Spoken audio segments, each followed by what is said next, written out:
เหมาะจังหวัดลำปางสัญญาณท่านพร้อมแล้วนิมนต์เลยครับนิมนต์ครับครับผมกราบถวายความเคารพ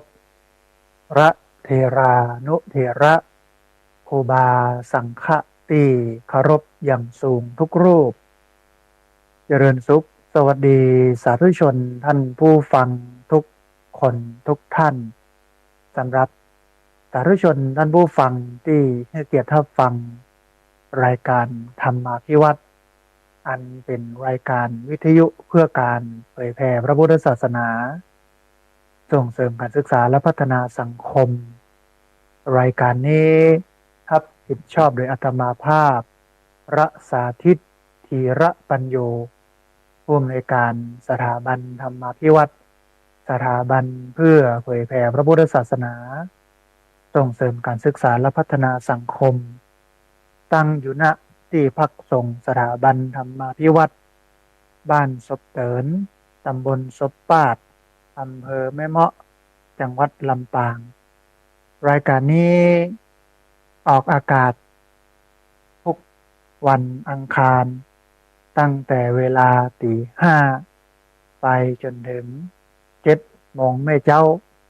ผ่านทางเครือข่ายสถานีวิทยุคลื่นสีขาวเพื่อชาวประชาหลายคลื่นหลายสถานีหลายจังหวัดออกอากาศผ่านทาง Facebook Live ซึ่งเป็นไลฟ์สดของตังวัดฝ่ายหินและของท่านอาจารย์พระครูอภิวัฒนวิกรมบันทึกเทปเอาไปออกอากาศผ่านทางสถานีวิทยุเพื่อการศึกษาและพัฒนาอาชีพ R Radio Network FM 99.50 เมกะเฮิรตซ์ทุกวันศุกร์ตั้งแต่เวลา8 โมงเมื่อเจ้าเป็นต้นไปแล้วก็บันทึกเทปเอาไปออกผ่านทางเพจ Facebook สถาบันธรรมาภิวัตน์ซึ่งท่านผู้ฟังสามารถไปติดตามรับฟังย้อนหลังไปก๊อปปี้ลิงก์ไปคัดลอกลิงก์ส่งแชร์เอาไปให้กับญาติธรรมทั้งหลายเพื่อได้ยินได้ฟังกันได้แถบตัวท่านผู้ฟังวันนี้เราปะกันในบรรยากาศโดยเฉพาะที่อำเภอแม่เมาะจังหวัดลำปางก็มีอากาศเย็นขึ้นน้อยนึงพอที่จะสงบหรือว่าคลายความร้อนลงไปได้ในระดับหนึ่งนะฮะในภาคอื่นๆหรือว่าในสถานที่อื่นๆอาจจะร้อนอาจจะเย็นอาจจะมีฝนก็แตกต่างกันไปตามบริบทพื้นที่บริบทสังคมเพราะฉะนั้นเรื่องของบรรยากาศสภาพสิ่งแวดล้อมก็เป็นเรื่องสำคัญแล้ววันก่อนเนี่ยท่านผู้ฟังได้ดูในFacebook เพื่อนก็บอกว่าปีนี้จะแล้งเนอะที่จริงก็น่าจะเป็นอย่างนั้นเพราะว่าหน้าวัดน้ำยังบ่นองท่วมสะพานกำเตื้อ เพราะทุกปีเนี่ยจะมีปัญหาเรื่องน้ำนองท่วมสะพานข้ามบ่ได้ไปไหนบ่ได้นะฮะอยู่ที่พักสงฆ์สถาบันธรรมาภิวัตน์นี้เนาะแต่ปีนี้ยังมากำเตื้อท่านผู้ฟังมันก็แสดงถึงความแรงจะมีนักขึ้นจะมีสูงขึ้นในโลกนี้นะฮะมันก็จะส่งผลกระทบต่อพี่น้องที่ปลูกข้าวปลูกน้ำอาจจะเกิดความเสียหายแล้วก็จะแล่นแค้นกันนักขึ้นอันนี้ต้องมาช่วยกันท่านผู้ฟังปลูกต้นไม้ใบหญ้าเพื่อมันมีนักขึ้นเพื่อบ่ให้มันแรงนะเพื่อบ่ให้มันร้อนนะฮะท่านผู้ฟังประจำในรายการเตือนท่านผู้ฟังนะว่าช่วงเนี้ยอย่างไรก็ตามมันก็เป็นฤดูฝนเนอะมันจะแล้งบ่แล้งบ่โหนะแต่ว่าคนที่อยู่ใกล้ห้วยใกล้ดอยต้องระมัดระวังเรื่องของดินโคลนถล่มน้ำป่าไหลหลากคนที่อยู่ใกล้แม่น้ำลำคลองต้องระมัดระวังน้ำล้นตลิ่งแล้วก็ที่สำคัญที่สุดสัตว์ที่มากับความชื้นมากับน้ำก็คืองูตะเข็บตะขาบแมงป่องต้องระมัดระวังรวมไปจนถึงยุงซึ่งก็มากับน้ำมากับฝนเหมือนกันซึ่งยุงเนี่ยมันก็ก่อให้เกิดโรค2 อย่างก็คือโรคไข้เลือดออกแล้วก็โรคชิกุนกุนยาเพราะฉะนั้นท่านผู้ฟังต้องคอยดูแลสุขภาพคนที่มีสุขภาพดีคือคนชนะ นะคนที่มีสุขภาพดีเนี่ยคือคนที่โชคดีพระพุทธเจ้าก็ตรัสไว้บอกว่าอโรคยาปรมาลาภาความบ่มีโรคเป็นลาภอันประเสริฐนะเพราะฉะนั้นเราต้องพอกอยกันในภาวะโลกที่มันเต็มไปด้วยโรคภัยไข้เจ็บต่างๆแล้วก็ภัยพิบัติต่างๆด้วยนะฮะท่านผู้ฟังก่อนที่จะพาท่านผู้ฟังเข้าไปสู่เนื้อหาสาระวันนี้จะขอนำท่านผู้ฟังมาเรียนรู้เรื่องของอนุบุพพิกถาอนุบุพพิกถาเนี่ยก็คือธรรมเทศนาที่แสดงเนื้อหาความลุ่มลึกลงไปโดยลำดับหรือว่าตามลำดับเพื่อคัดเกลาอัธยาศัยจิตใจของคนฟังประณีตมันอ่อนช้อยละเมียดละไมยิ่งขึ้นจนจิตของบุคคลนั้นเนี่ยพร้อมที่จะเข้าใจในสัจธรรมอันนี้คืออนุบุพพิกถาเดี๋ยวเรามาลงรายละเอียดกันท่านผู้ฟังว่าอนุบุพพิกถานั้นมีอะไรอย่างพ้องนะฮะแต่ว่าก่อนที่จะไปถึงเรื่องอนุบุพพิกถาเนี่ยเอาบุญให้ท่านผู้ฟังได้ร่วมอนุโมทนาบุญกันก่อนก็คือบุญที่ญาติโยมได้มาร่วมสร้างร่วมซื้อที่ดินถวายไว้ในพระพุทธศาสนาที่ผ่านมาก็มีหลายผู้หลายคนแล้วก็ในอาทิตย์ที่แล้วก็ตกลงว่าจะเฉพาะคนที่เพิ่มเข้ามาเท่านั้นนะฮะแล้วก็คนก่อนๆเนี่ยจะบ่เอ่ยเพราะว่าได้ได้เอ่ยไปบ่อยละหลายคนหลายท่านอาจจะฟังแล้วมันบ่ค่อยมีเวลาฟังธรรมนักเพราะว่าการอ่านรายชื่อเนี่ยมันก็ไปตัดทอนสาระสำคัญของธรรมะบางอย่างบางเรื่องไปเพราะฉะนั้นก็เลยลดลงมาในที่ผ่านมาเนี่ยมีอยู่2 ท่านมาร่วมทำบุญจัดซื้อที่ดินถวายไว้ในพระพุทธศาสนาหน้าที่พักสงฆ์สถาบันธรรมาภิวัตรบ้านศพเตินตำบลศพปาดอำเภอแม่เมาะจังหวัดลำปางก็มีแม่มณีสมบูรณ์บ้านห้วยฮีตำบลต้นทงอำเภอเมืองจังหวัดลำปางอันนี้ฮับมากับมือโยมแม่เพราะว่าวันก่อนนั้นไปงานทำบุญทอดผ้าป่าเพื่อบูรณะปฏิสังขรณ์กุฏิวัดบรรพตสถิตของท่านพระมหาสมชาติชาตะปัญโยเพิ่นก็ได้ร่วมบุญมาแล้วก็มีคุณโยมวัชรพงษ์แก้วมาลามีอยู่2 ท่านเนาะเพราะฉะนั้นท่านผู้ฟังท่านไหนอยากจะร่วมทำบุญเพื่อจัดซื้อที่ดินถวายไว้ในพระพุทธศาสนานาทีพักสงฆ์สถาบันธรรมาภิวัตรบ้านศพเตินตำบลศพปาดอำเภอแม่เมาะจังหวัดลำปางก็เรียนเชิญเจริญพรได้มาร่วมทำบุญกันได้ถ้าจะมาด้วยตัวเองก็เจริญพรโทรมาแจ้งกันก่อนโทรมาเช็คก่อน ว่าอยู่บ่อยู่อย่างใดนะเพราะว่าศาสนกิจภารกิจมันค่อนข้างที่จะหลากหลายแต่ถ้าบัตรสะดวกมาก็สามารถร่วมทำบุญผ่านทางบัญชีธนาคารได้ที่ธนาคารกรุงไทยสาขาประตูชัยชื่อบัญชีที่พักสงฆ์สถาบันธรรมาภิวัตรหมายเลขบัญชี5360755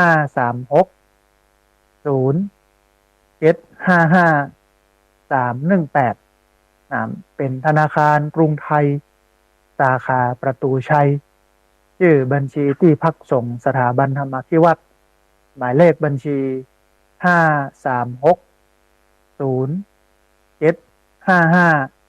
318ท่านผู้ฟังก็สามารถร่วมทำบุญด้วยกันได้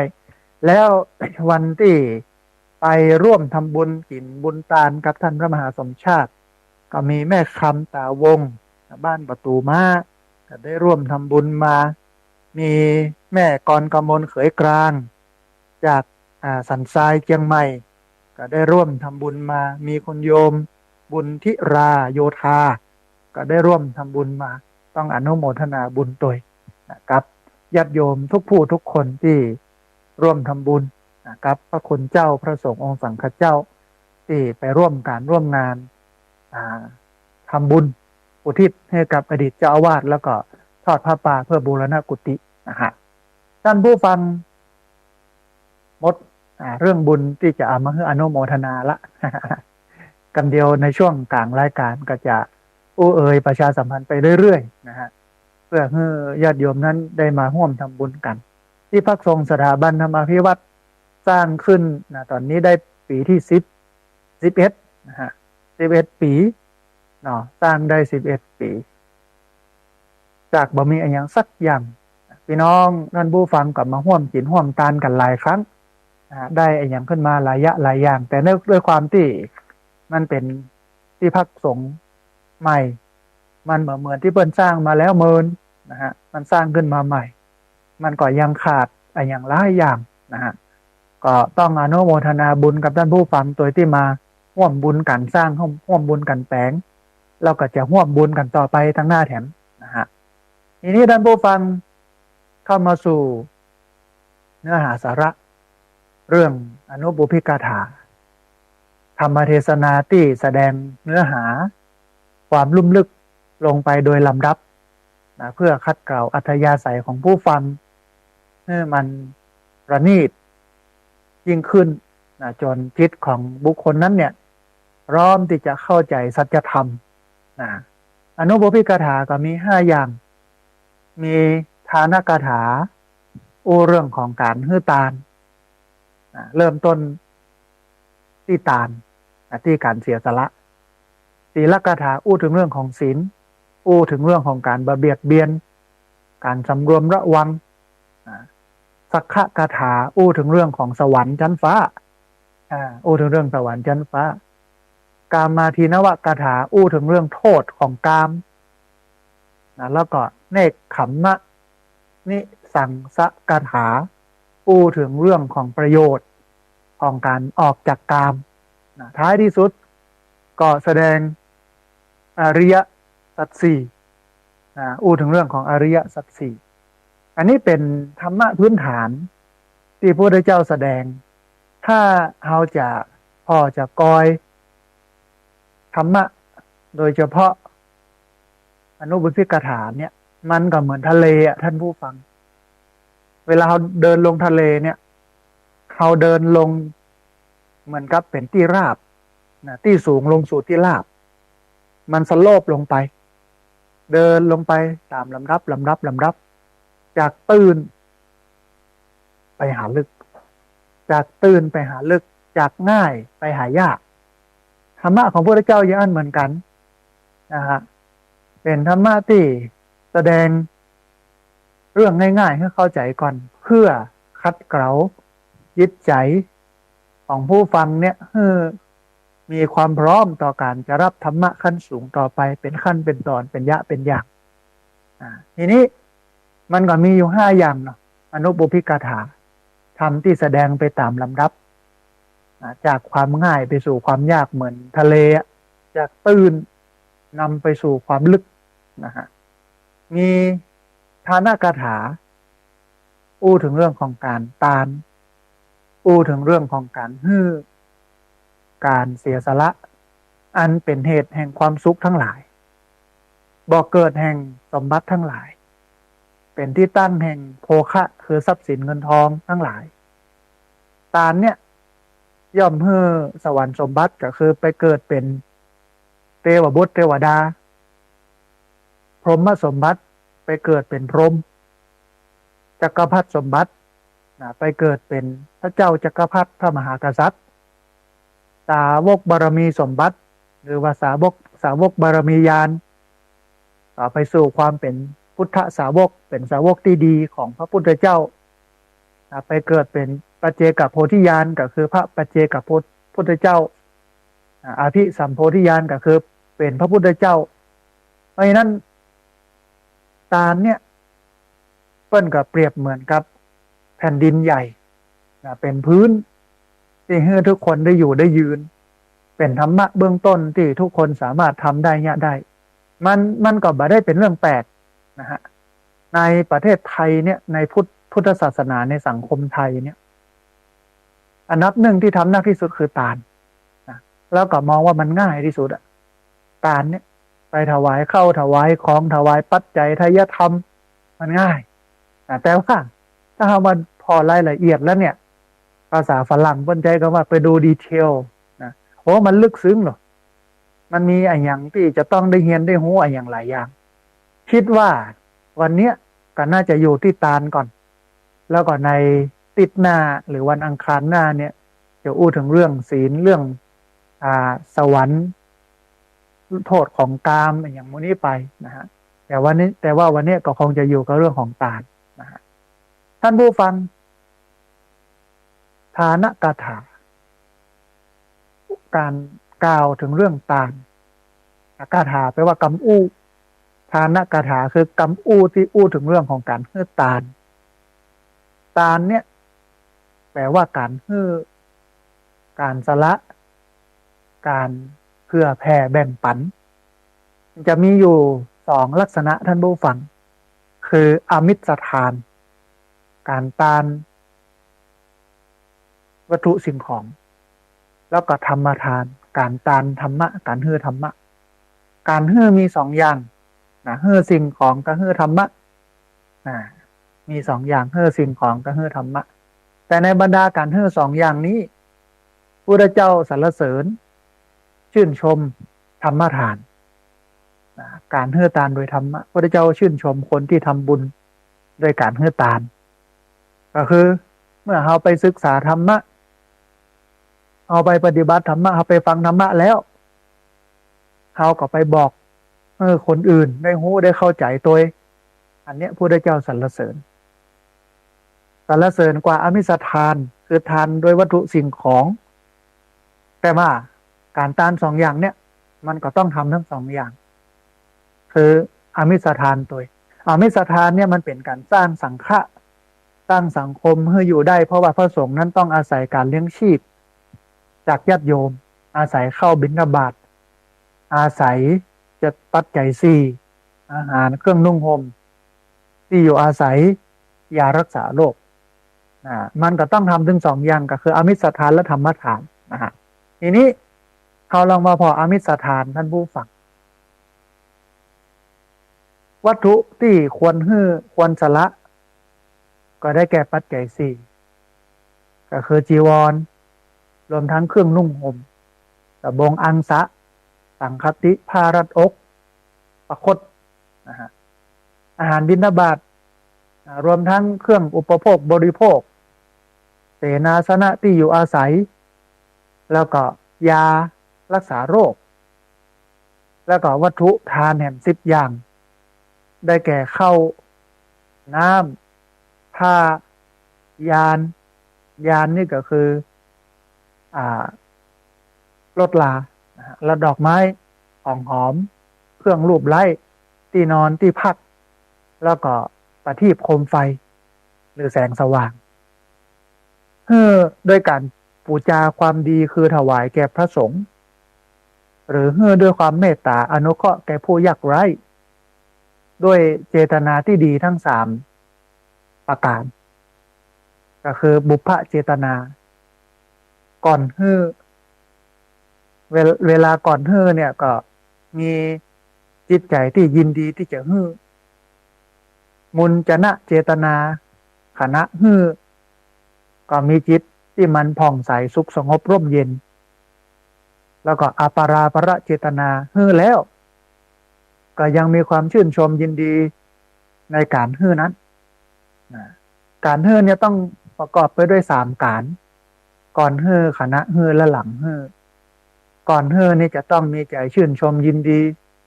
ขณะก็จิตสุขสงบผ่องใสหลังก็มีความชื่นชมในการนั้นบ่เสียดายนะฮะทีนี้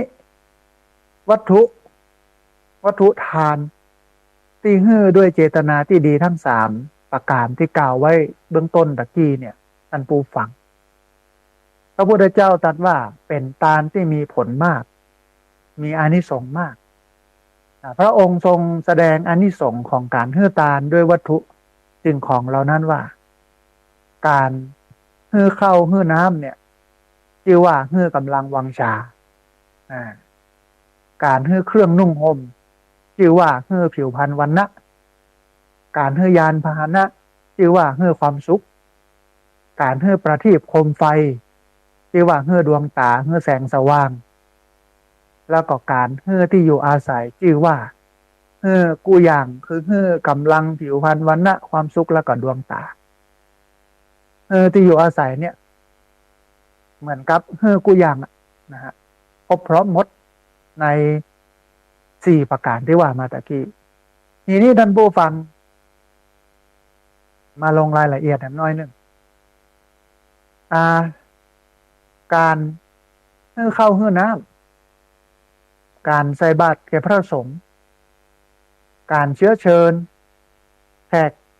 ญาติมิตรมากินข้าวมาบริโภคอาหารหรือแม้แต่การทานแก่ผู้ยากไร้เนี่ยที่ว่าเข้าน้ำมันมีในธรรมบทภาคที่7หน้าที่1 ถึง 8เนี่ยเปิ้นได้อู้ถึงการที่เป็นเสบียงไปในภพหน้าว่าลูกบ่าวของช่างทองคนหนึ่งในกรุงสาวัตถี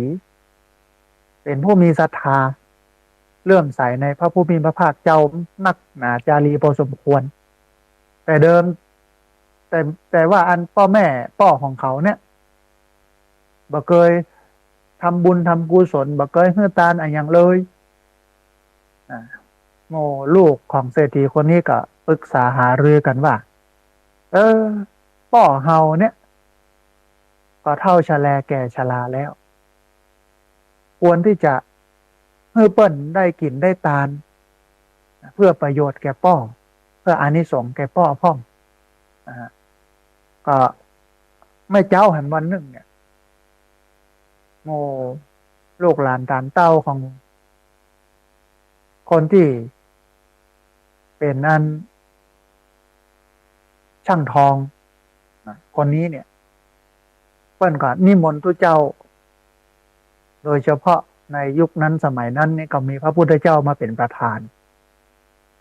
มาอยู่ในบ้านในเฮือนของตัวเก่า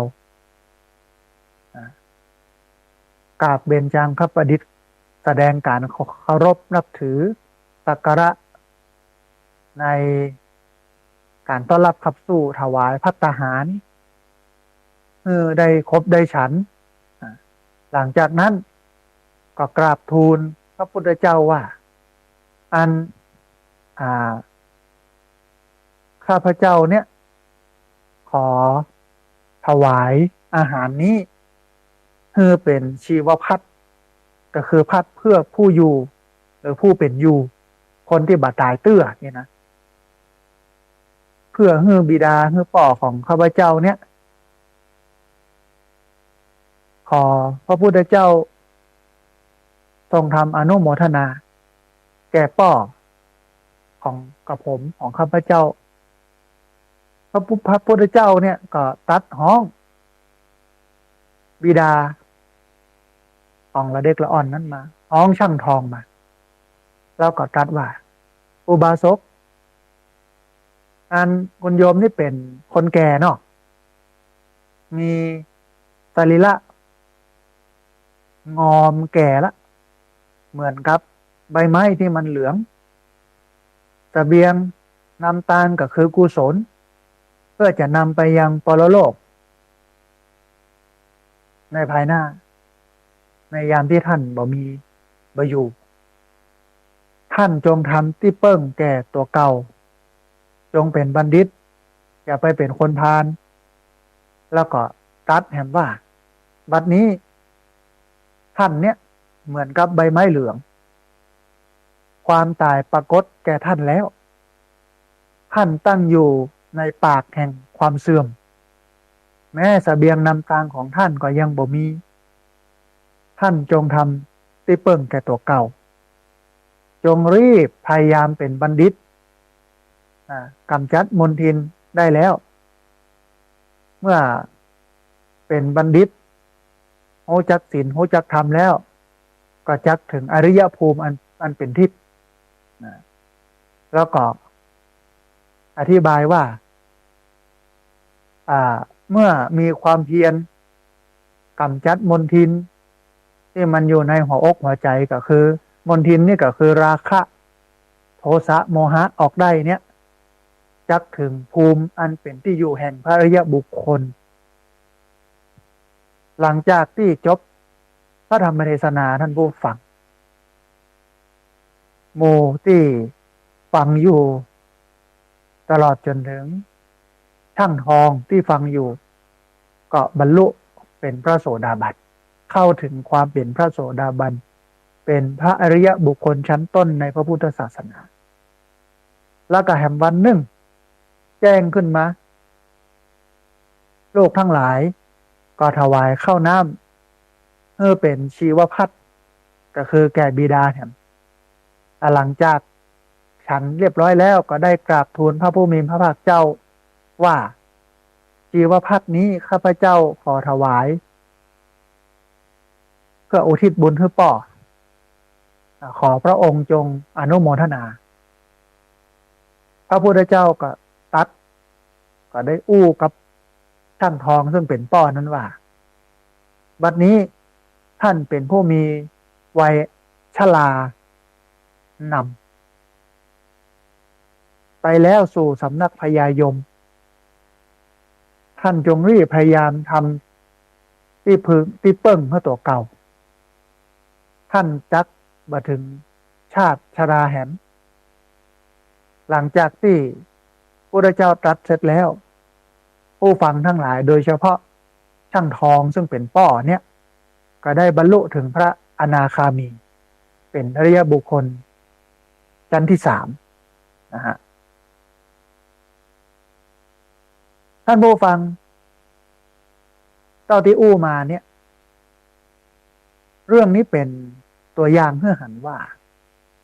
ในครั้งพุทธกาลเนี่ยการได้ถวายเข้าถวายน้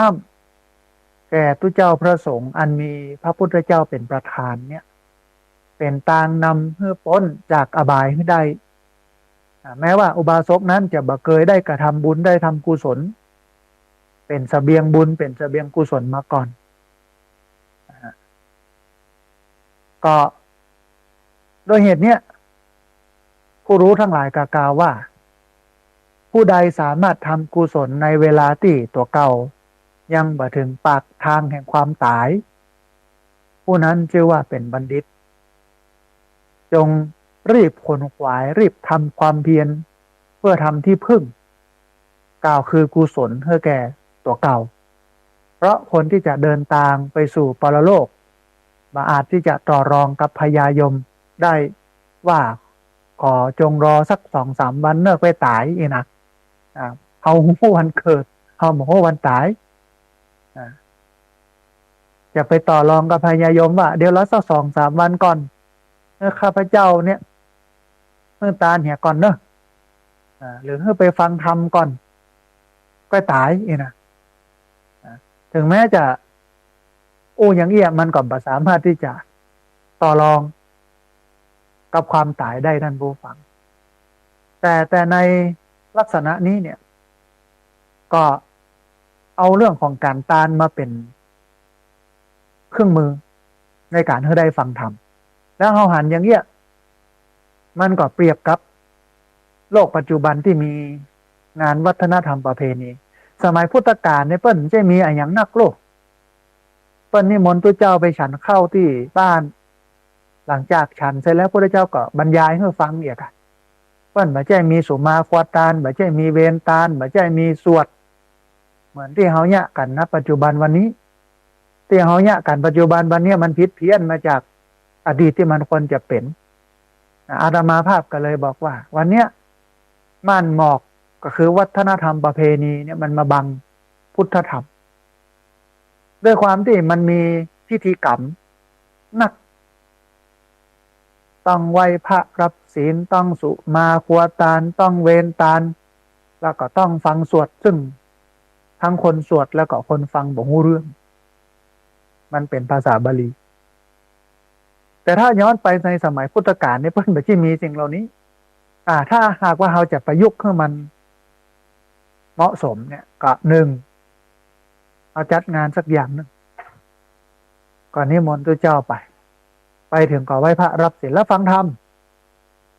มาต้องสวดอย่างนักฟังธรรมเสร็จแล้วก็ถวายพระทหารเพลฉันเพลเสร็จแล้วก็เฮือปอนเนี้ยก็จบแล้วมันมีอย่างนักนะฮะถ้าดูจากตัดเนี้ย ในธรรมบทที่ว่ามาตะเกียมันก็มกเอียนะแต่ว่าวันเนี้ยมันก็ไปยะเฮ้อมันยุ่งยากยะเฮ้อมันวุ่นวายอย่างไปนักนาจารีนะแต่ก็มีนะคนที่ปรับง่ายอย่างเงี้ยก็คือไปถึงก็ไหว้พระรับศีลอาราธนาธรรมฟังธรรมจบแล้วก็ฉันภัตตาหารบ่มีสวดอย่างนักปอนเฮียในสมัยพุทธกาลเป็นอย่างนี้ล่ะแต่เบอร์เดียวเนี่ยมันเป็นระบบไหว้พระรับศีลฟังธรรมเสร็จแล้วก็สวดไป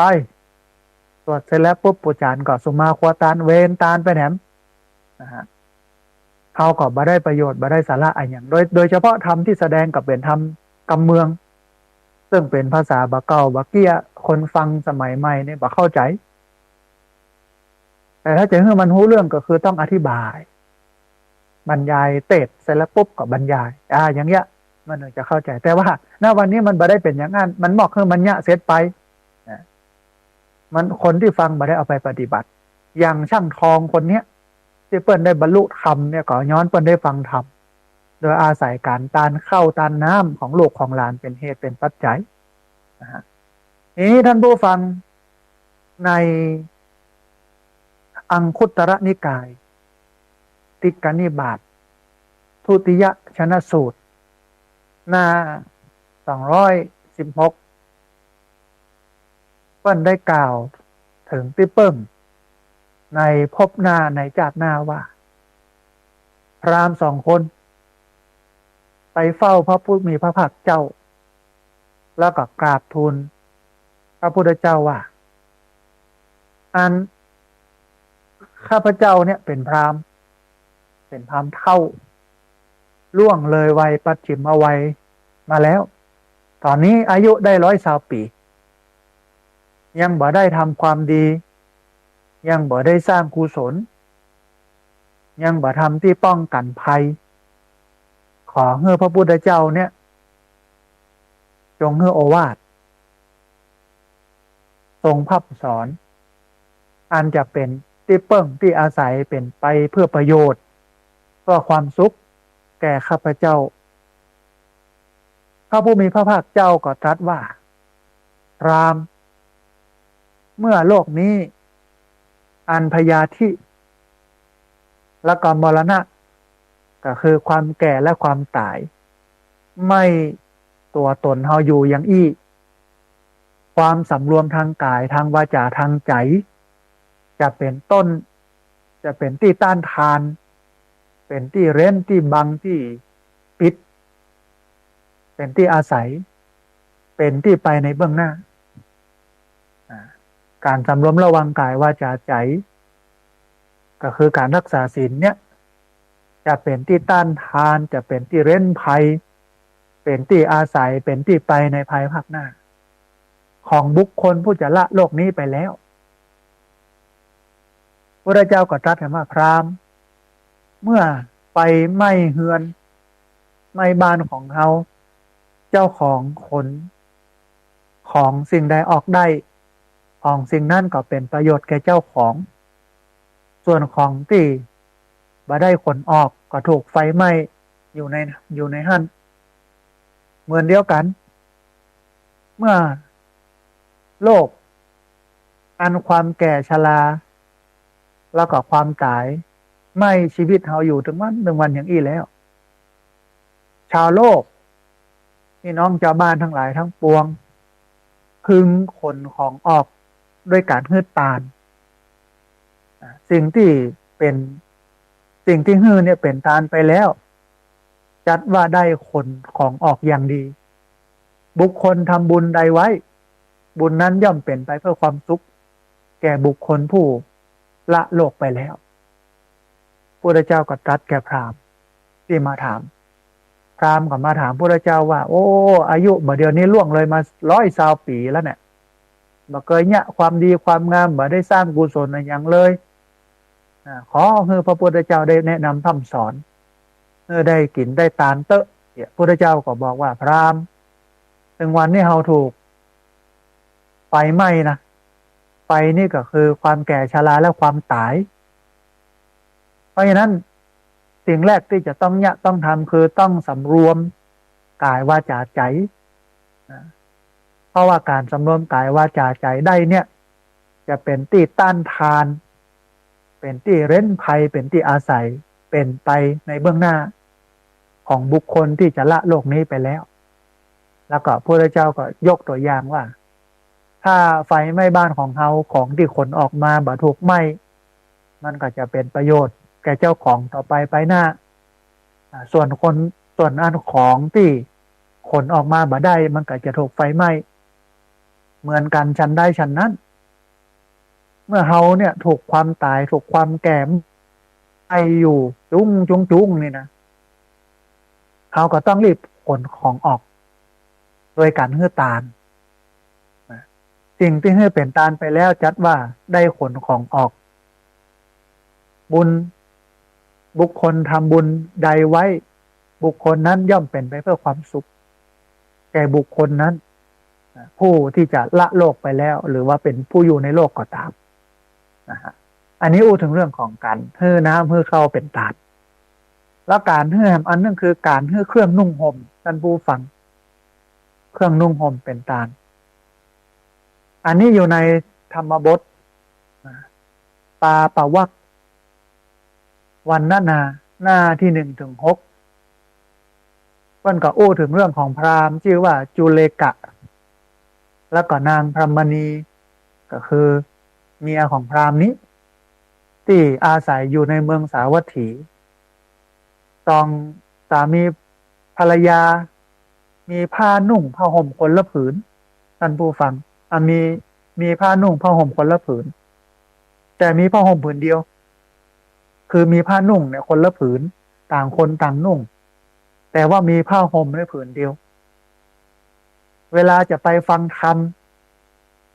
ก็เลยบ่สามารถจะไปพร้อมกันได้วันหนึ่งจุลกพราหมณ์ไปฟังธรรมในเมื่อคืนสลับกันไปฟังธรรมกับภรรยาตัวเก่าใครไปกับตุ้มที่มีผืนเดียวเนี่ยไปสลับกันไปถ้าผัวกลับมาเอาผ้าตุ้มมาให้เมียกับไปแถมเนี่ยสลับกันไปอย่างเงี้ยกะเนาะทีนี้ท่านผู้ฟังจุเลกพราหมณ์เนี่ยไปฟังธรรมในตอนเมื่อคืนใกล้ปัจฉิมยามก็คือใกล้แจ้งหรือว่ายามดึกยามท้ายของคืนก็เกิดปิติขนลุกขนปองฟังแล้วมันม่วนอกม่วนใจเป้าสบายใจฮะนี่นะพระธรรมเทศนานี้ม่วนแตะลึกซึ้งขินใจใครอยากปูจาธรรมเนี่ยโดยผ้าที่ตัวเก่าเอามาคุมเนี่ยแก่พระพุทธเจ้าแต่ก็เกิดกลอยว่าถ้าเฮาถวายผ้าผืนนี้ผ้าห่มของเฮาและของเมียเฮาเนี่ยก็จะบ่มีจะเอาที่ไหนมาห่มกันมาเนี่ยนี่นะ ก็ยับยั้งอยู่เอาละบัดการละเวลาล่วงถึงมัชฌิมยามพราหมณ์ก็ยังต่อสู้กับความตนีทีเหนียวจะต้านบ่ต้านดีฮะจะต้านบ่ต้านดีฮะเองนะจนถึงปัจฉิมยามคือยามสุดท้ายใกล้ดึกละจุเลกพราหมณ์จึงตัดสินใจถือผ้าผืนนั้นไปวางแทบพระบาทของพระพุทธเจ้าแล้วก็เปล่งเสียงขึ้น3 เตื้อว่าข้าพเจ้าชนะแล้วข้าพเจ้าชนะแล้วข้าพเจ้าชนะแล้วนี่นะชิตังเมชิตังเมชิตังเม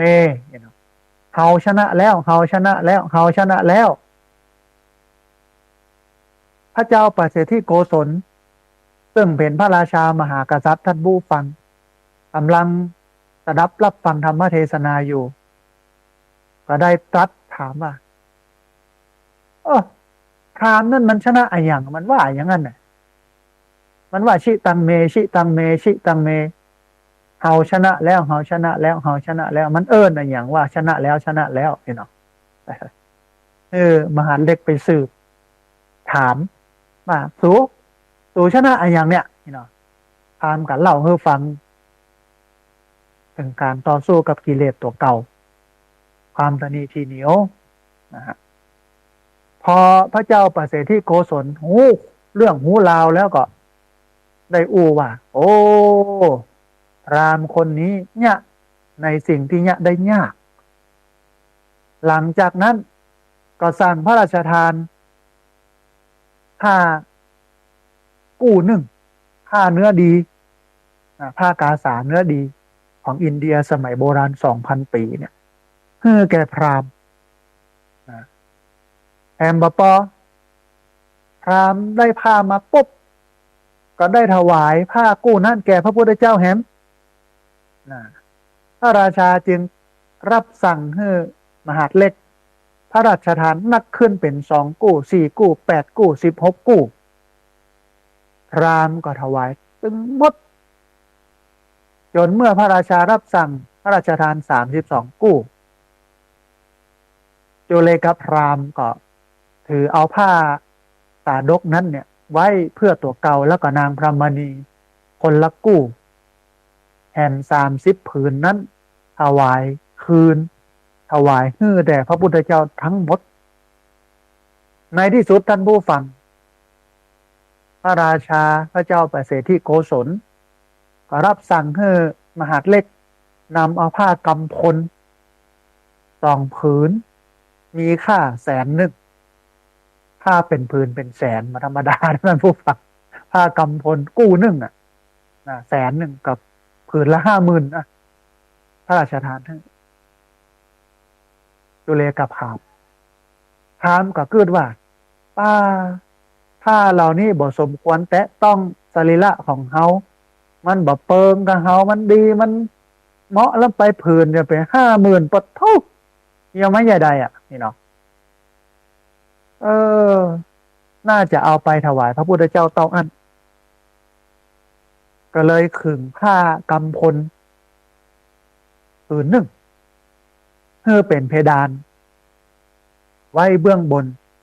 ที่บรรทมของพระพุทธเจ้าในพระคันธกุฏิ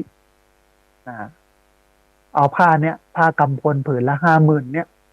ไปขึงไว้ในกุฏิพุทธเจ้าเป็นอันผ้าเพดานเอาไว้ห้องฝุ่นห้องอย่างที่จะมาตกใส่พระพุทธเจ้าแผ่นผืน1ซึ่งทำเป็นเพดานในที่กินข้าวของตุเจ้าในหอฉันผู้มาฉันเป็นนิดในเรือนนั้นคือผืน1เอาไปมุงไว้ในกุฏิของพระพุทธเจ้าเป็นเพดานแถมอัน1เอาไปบ้านตัวเก่าขออภัยเอาไปมุงทำเป็นที่ถวายภัตตาหารเวลาตุเจ้ามาฉันที่บ้านก็จะมีผ้าบังในเมื่อแรงท่านผู้ฟังพระราชาก็เสด็จเข้าเฝ้าพระพุทธเจ้าในกุฏิก็จำผ้ากำพลผืนนั่นได้นั่นแน่นี่ผ้าของเขาที่ตาลให้กับจุเลกพราหมณ์นี่มาอยู่นี่ได้ยังไงนะก็เลยทูลถามพระพุทธเจ้าว่าผ้าผืนนี้ผู้ใดทำการปูจาใครเอามาถวายพระพุทธเจ้าก็ตอบว่าพราหมณ์ชื่อว่าจุเลกะถวายพระราชาจึงสั่งให้เสนาอมาตย์พระราชทานวัตถุ100 อย่างละ4ได้แก่จ้าง4 ตัวม้า4 ตัวตะตังกหาปณะ4 ปันทาส4 คนบ้านสวย4 ตำบลเป็นต้นแก่จุเลกพราหมณ์คำนี้ท่านผู้ฟังก็เป็นที่อื้ออึงเป็นที่อู้กันเป็นที่วิพากษ์วิจารณ์อู้คุยก็เป็นเรื่องธรรมดาเนาะพอมันเกิด Top of the Town เรื่องพิเศษขึ้นมาละคนก็อู้กันพระเจ้าก็อู้เอ่ยกันเรื่องนี้ในโรงธรรมสภาในวัดก็อู้ว่าโอ้กรรมของจุเลกพราหมณ์เนี่ยมันน่าอัศจรรย์นะชั่วคู่เดียวต้อง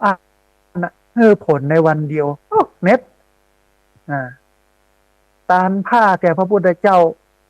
ผ้ามีผืนเดียวสองคนผัวเมียพัดกันห่มมาฟังธรรม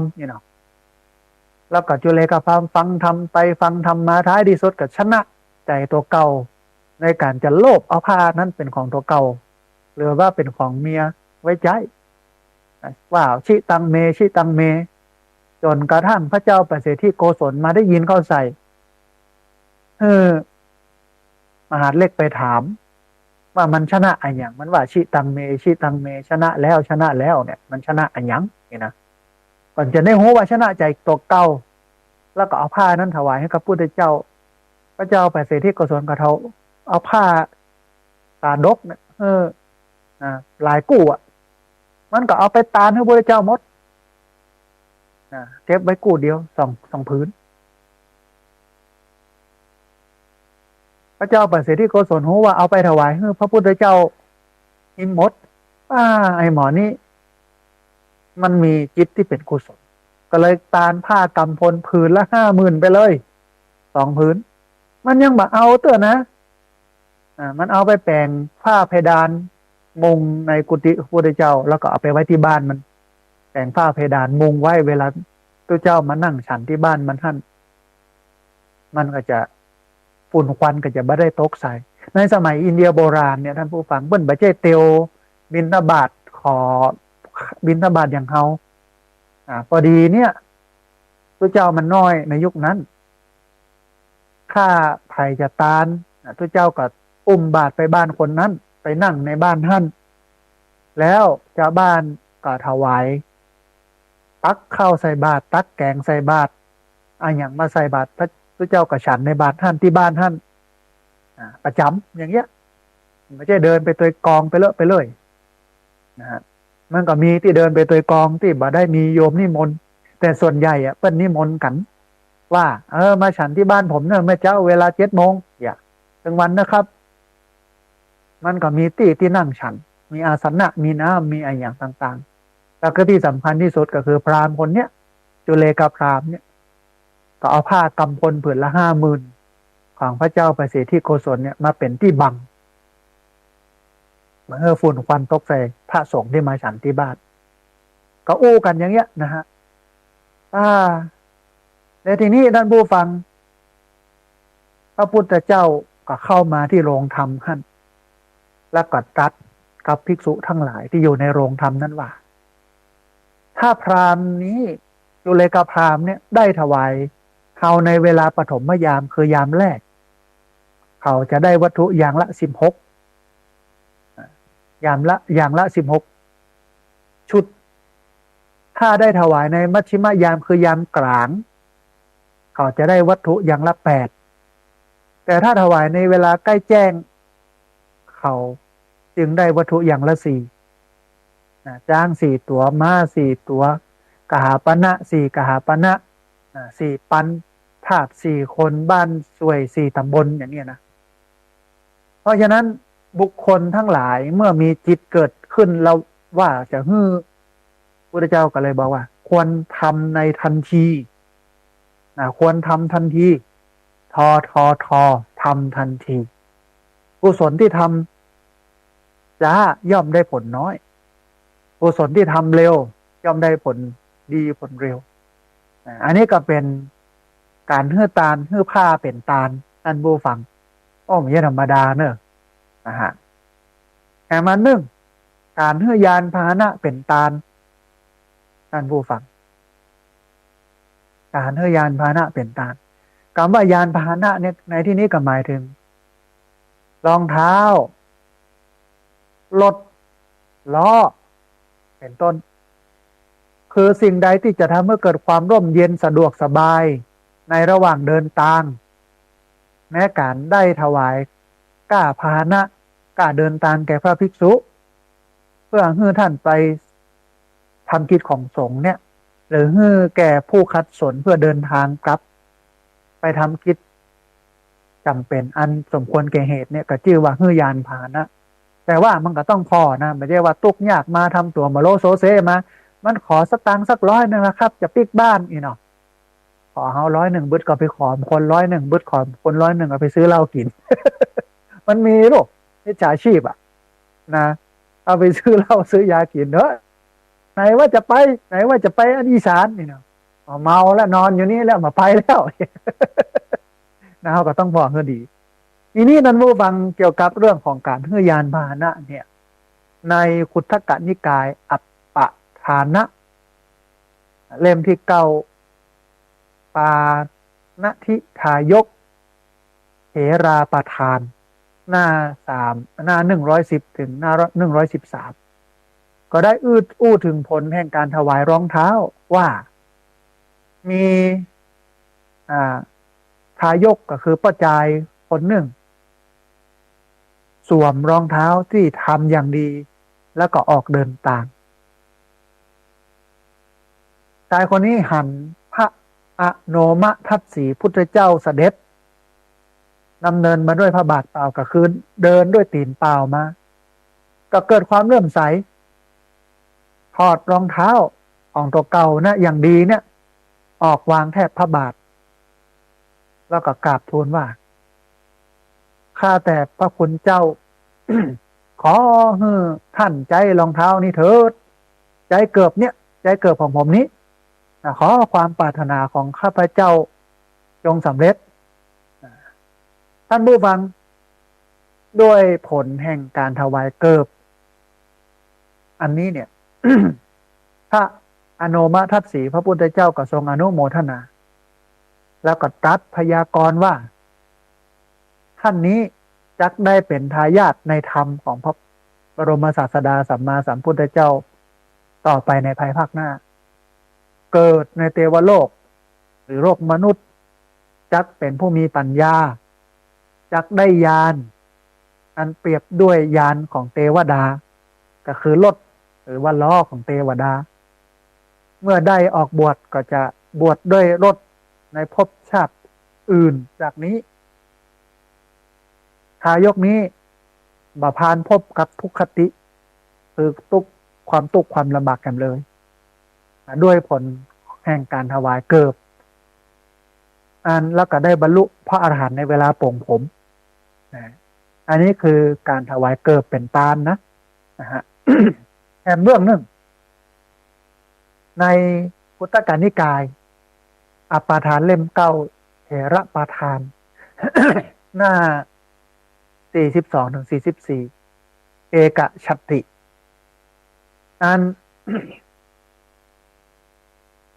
มีคนเดินต่างจ้องขาวไปตัวตามหันพระพุทธเจ้าพระนามว่าปทุมุตระ เดินจงกรมอยู่ที่กลางแจ้งคนที่กลางจ้องนั้นก็เกิดว่าโอ้แผ่นดินนี้มันฮ้อนเหมือนกับถ่านเพลิงความฮ้อนแห่งเปลวแดดเนี่ยแต่เนี่ยพระพุทธองค์เนี่ยลำบากเหมือนกับบเดียวเนี่ยกะมันเอนิโยลานิยาโลกภาวะฮ้อนภาวะเย็นเนี่ยฮ้อนก็ฮ้อนสุดๆเย็นก็เย็นสุดๆหนาวก็หนาวสุดๆอย่างกะก็เลยเอาจ้องนั่นเนี่ยไปถวายแล้วก็กราบทูลพระพุทธเจ้าพระองค์นั้นว่าขอพระองค์ได้โปรดหักจ้องนี้อันเป็นเครื่องป้องกันลมและกับเปลวแดดเถิดข้าพระองค์หวังว่าจักได้พบกับพระนิพพานห้องคำนั้นท่านบูฟังพระพุทธองค์ก็ทรงรับไว้แล้วก็ผลแห่งการถวายจ้องเนี่ยนะเอกชัตตินายเอกชัตติเนี่ยได้เสวยผลในเทวโลก30 กัปแล้วก็ได้เป็นพระเจ้าจักรพรรดิ500 ครั้งภพชาติสุดท้ายก็ได้บรรลุเป็นพระอรหันต์เนี่ยอันนี้คือการถวายจ้องถวายล่มหรือถวายพาหนะในการเดินทางทำให้เกิดความสะดวกในการเดินทางเพราะฉะนั้นท่านผู้ฟังเอาลองไปพอวัดวาอารามเนาะไปช่วยกันอุปถัมภ์บำรุงพระพุทธพระธรรมพระสงฆ์พระศาสนาวัดไหนยังใดเขาไปช่วยเป็นการน้ำมันเบิ่งก็ยังดีในการเดินทางเนี่ยนะวัดไหนบ่มีรถมีลาก็ให้หอมกันซื้อเอาหมอกพอดีเนี่ยเอาหมอกพอเหมาะแบบแปลงล้ำไปให้มันได้ใจมันก็เป็นประโยชน์นะฮะอันนี้ก็คือการถวายยานพาหนะ แฮมอันหนึ่งท่านผู้ฟังการถวายประทีปคือถวายเตียนอันนี้อยู่ในอปทานเล่มที่เก้าหน้า518ถึงหน้า521เปิ้นได้อานิสงส์หรือว่าประโยชน์ของการถวายเตียนไว้ในปัญจทีปิกาเถรีว่ามีแม่หญิงคนหนึ่งในนครปังสบดีต้องการกุศลก็ได้เตวไปพ่อไปกอยจากอารามหนึ่งสู่อารามหนึ่งจากวัดหนึ่งสู่วัดหนึ่งก็ไปปะโพต้นหนึ่งในนั่งที่ปื้นต้นโพนั้นแล้วก็ประนมมือขึ้นเหนือหัวเหนือเก้าด้วยจิตอันเลื่อมใสแล้วก็ตั้งจิตอธิษฐานว่าสาธุถ้าพระพุทธเจ้ามีพระคุณนับบ่ได้มามีบุคคลใดเปรียบเทียบเสมอแล้วไซก็ขอแสดงปาฏิหาริย์ขอไม้โพต้นนี้จงเปล่งรัศมีให้มันเจิดจ้าหันกับหูกับตาด้วยเถิดนี่นะบอกกองอีปั๊บท่านผู้ฟังต้นโพนั่นก็เปล่งรัศมีสีทองสว่างสวัยรุ่งเรืองไปทั่วทิศปดท้อตกอกตกใจท่านผู้ฟังนางคนนี้ก็มีความปิติยินดีในจิตในใจนางก็ได้นั่งอยู่บนต้นโพนั้น7 วัน 7 คืนในวันที่7ก็ได้ทำการปูจาพระพุทธเจ้าด้วยประทีปด้วยเตียนที่ปืนต้นโพหันแสงของประทีปแสงของเตียนเนี่ยสว่างอยู่จนถึงเวลาพระอาทิตย์ขึ้นเพราะผลแห่งกรรมนั้นเมื่อนางตายจากโลกมนุษย์ไปแล้วนางก็ได้ไปเกิดในสวรรค์ชั้นดาวดึงส์มีวิมานชื่อว่าปัญจทีปะวิมานแวดล้อมประทีปนับบ่ถ้วนเตียนนับบ่ถ้วนทั่วทีบทั่วแดนสว่างสวัยอยู่ในที่อยู่ของนางท่านขั้นตายจากโลกสวรรค์ตายจากเทวดาแล้วไม่ว่าจะไปเกิดในภพในชาติไหนจะมีเตียนแสงส่องสว่างล้อมนางไว้หันจนในภพชาติสุดท้ายนางก็กำเนิดในครรภ์มารดาประทีปแสนดวงส่องสว่างในบ้านของนางพออายุ7 ขวบอันนี้เป็นพ่อจายเนาะมาเกิดในครรภ์มารดาแล้วมาเป็นพ่อจายพออายุ7 ขวบก็ได้ไปบวชไปอุปสมบทไปบวชก็ได้บรรลุอรหันต์บอกว่านางจะเข้าการอยู่ในมณฑปอยู่คนมาอยู่ปราสาทอยู่ท่า